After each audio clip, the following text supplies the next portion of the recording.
కాంగ్రెస్ ఆరోపణలకు బలం చేకూర్చేలా ఎమ్మెల్సీ కవిత లేఖ ఉందని మంత్రి పొన్నం ప్రభాకర్ అన్నారు. ఈనాడు బీజేపీ బీఆర్ఎస్ పార్టీలు వేరు కాదనే విషయం మరోసారి వెలుగులోకి వచ్చిందని కామెంట్ చేశారు. ఇక ఆ రెండు పార్టీల వ్యవహారం గల్లీలో కుస్తీ, ఢిల్లీలో దోస్తీ అన్న చందంగా ఉందని ఫైర్ అయ్యారు. బీజేపీ ఎందుకు బీఆర్ఎస్ ప్రశ్నించడం లేదని కాంగ్రెస్ ప్రశ్నిస్తే రాజకీయమన్నారని, ఇప్పుడు అదే విషయంలో కేసీఆర్ ను కన్న కూతురే అడుగుతుంది, ఏం సమాధానం చెబుతారని ప్రశ్నించారు మంత్రి పొన్నం ప్రభాకర్. ఇది మంచిది కాదు కదా. ఇంత పెద్ద ఎత్తున కేంద్రం రాష్ట్రానికి అన్యాయం చేస్తుంటే కూడా, లేదా దేశవ్యాప్తంగా భారతీయ జనతా పార్టీ చేస్తున్నటువంటి తప్పులను, అన్యాయాలను ఎందుకు ప్రశ్నిస్తలేదు కేసీఆర్ గారు అని కాంగ్రెస్ అడిగితే రాజకీయం అన్నారు. ఇలా కవిత గారే అడుగుతా ఉన్నారు, దాని మీద జవాబు చెప్పాల్సిన అవసరం ఉంది. అంతేగాక ప్రజాస్వామ్యానికి అవకాశం లేని పార్టీ టీఆర్ఎస్ పార్టీ.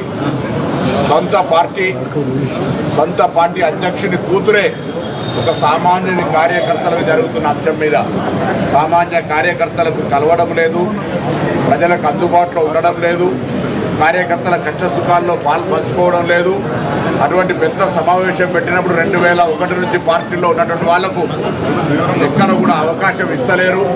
అటువంటి వాళ్ళకు అవకాశం ఇవ్వాలి.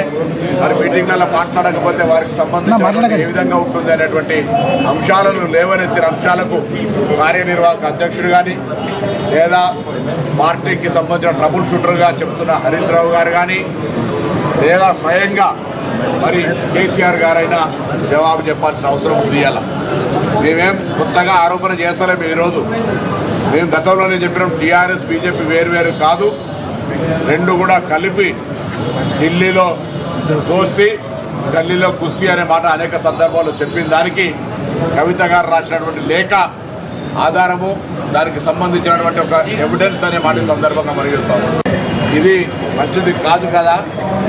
ఇంత పెద్ద ఎత్తున కేంద్రం రాష్ట్రానికి అన్యాయం చేస్తుంటే కూడా, లేదా దేశవ్యాప్తంగా భారతీయ జనతా పార్టీ చేస్తున్నటువంటి తప్పులను, అన్యాయాలను